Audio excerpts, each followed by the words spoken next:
Dreamweaver, Chapter 7, Templar City. Ainsley had changed into less conspicuous attire when they entered Templar City. The wide, clean streets, the furnished shops, and the orderliness of its citizens were all new to Eva. She stared at everything with amazement. Many buildings were reclaimed, but there were also new ones, built after the ashes. Occasionally, vehicles flying the Guardian's flag patrolled the streets.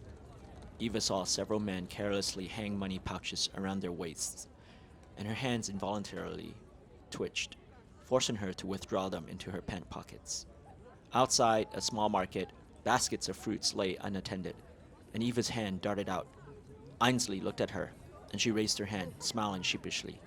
"Apple?" He shook his head. Eva shrugged her shoulders and took a bite into the fruit, expecting the sweetness she had grown accustomed to during her stay on the mountain. She made a gagging sound and wagged her tongue. "It's soured and slightly bitter, like all the rest I've tasted before," she said disappointedly, but still finished the apple to the core. Eva grinned and patted her flat stomach, but her eyes remained joyless, reflecting only the countless cold, hungry nights. "Stop!" a voice boomed. Ainsley turned and stood protectively in front of Eva. A rather plump woman in a patched dress was running toward them. Suddenly, she was whooshed against the brick wall of a building. A man in white quickly grabbed her by the hair and drew her toward the streets. "No, please, sir. I'm too frail and my child's hurt. We're hungry. Please, have mercy. No one will nurse him, please."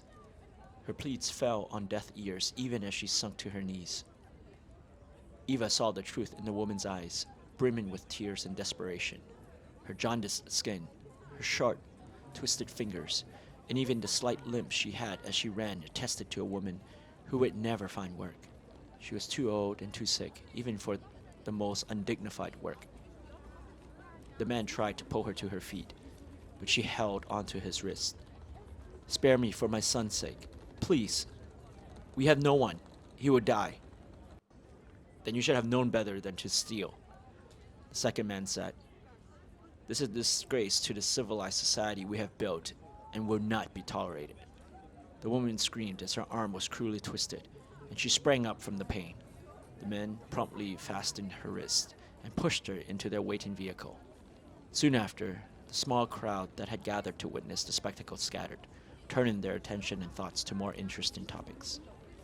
On the ground lay a brown paper bag, its mouth torn and gaping to reveal slices of moldy bread and a packet of medicine. Items of no value or interest to anyone but the woman. Harper's Lodge was close to the center of the city. From the balcony of her room, Eva could see the large rounded dome of the main court and a tall ivory tower to its right. Both structures were illuminated night and day as the court was always in session. Justice and order never slept under the Guardian's watch. Tonight the air was especially light. Eva reached for her hairpin, and immediately her long hair fanned out behind her, caressed by the wind's curious fingers. She closed her eyes and replayed the past week in her mind, savoring it. The balcony next to hers was empty.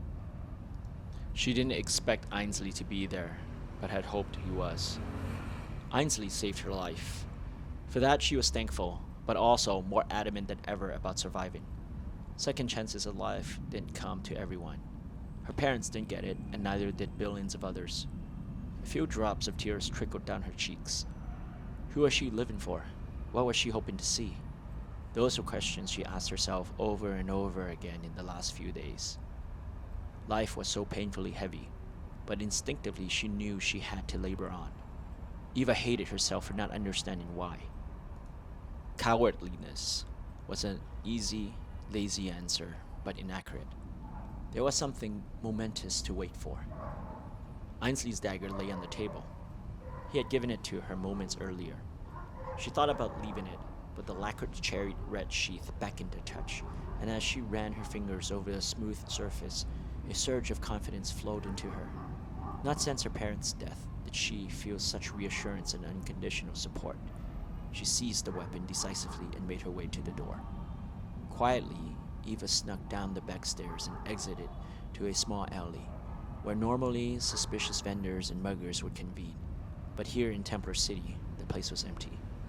She turned left, though right would have been equally fine with her, and walked. To see so many people out at night, unarmed and engaged in merrymaking, was a strange sight to Eva, and she dawdled for a bit. In the end, she continued on, unable to find amongst the crowd anything to stem her loneliness. With each step, Eva strayed farther and farther away. The echoes of her footsteps on the cobblestones could be heard, clapping around corners and into the deserted streets and alleyways. The road ended, and she looked up after staring at her own feet all the while. Looming in front were the long, expensive marble steps that led up to a massive edifice. Eva's heart threatened to rupture. She was in front of the Grand Court. Several guardians stood guard by the large Romanesque pillars on top of the steps, hardly passing a glance her way until a car pulled up behind Eva. 2 more guardians alighted. She swiftly turned the corner, following the high white wall around the compound. The vehicle passed her, turned, and entered the Grand Court through the wrought iron gates. Not wanting to pass directly by the gates, Eva crossed the street. She could see 4 sentries stationed by the entrance where the car had entered, and a number of guardians on patrol within the compound. Loud shouting erupted. The meaning was absorbed by the night, but the desperation in the voice was not lost. Moments later, 2 white figures dragged the reluctant man across the courtyard. He continued to plead or curse as they disappeared from Eva's view.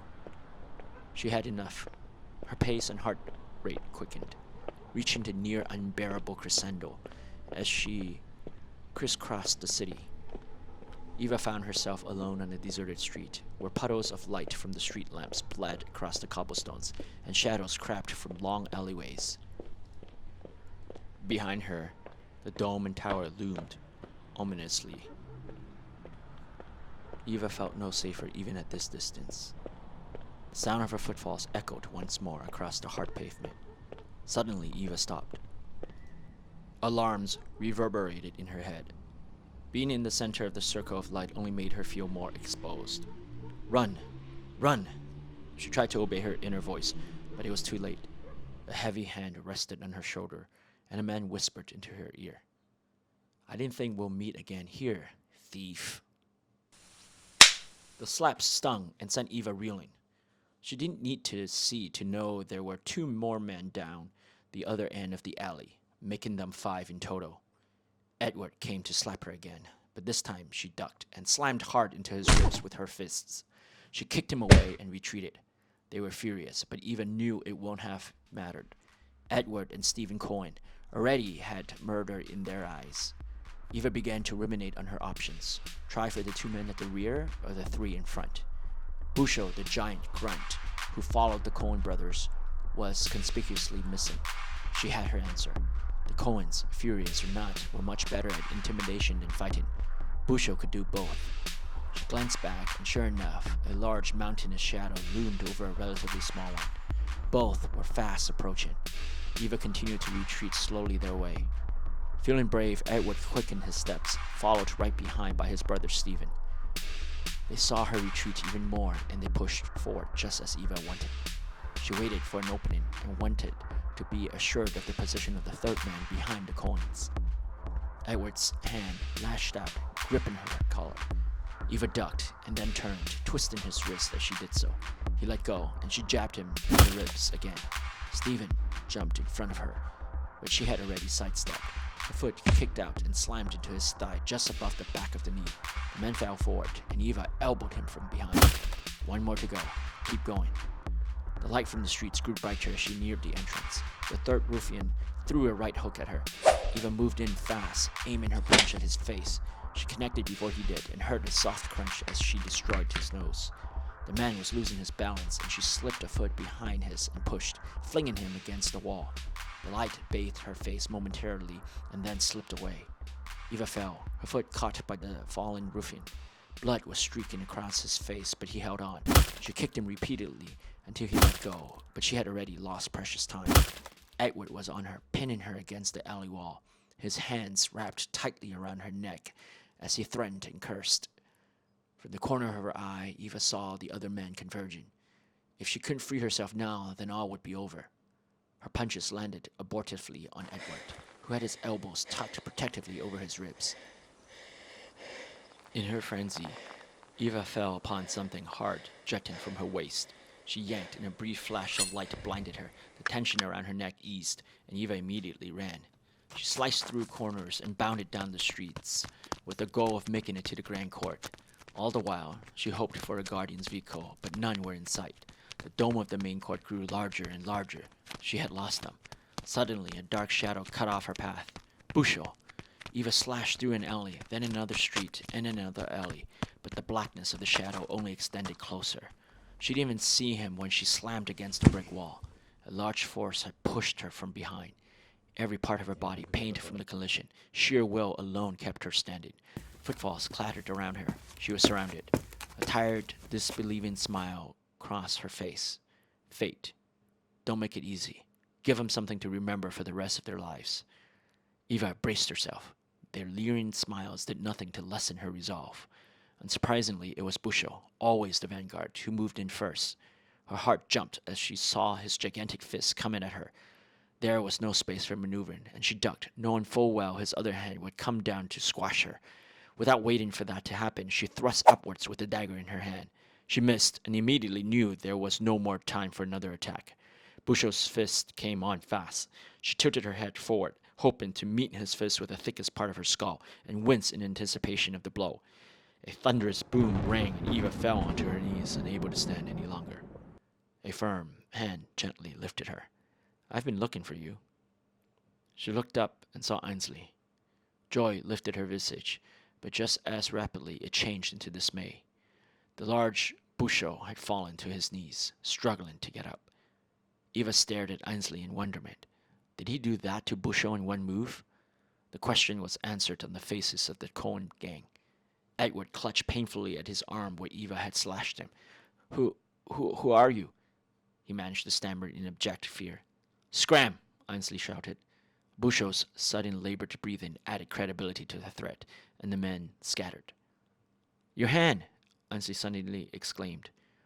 Eva looked down to see blood streak all over her hand. The dagger fell from her grip, clanging loudly onto the ground. It's not mine, she finally said, and fell into Ainsley's arms, drenched in his shirt with her tears.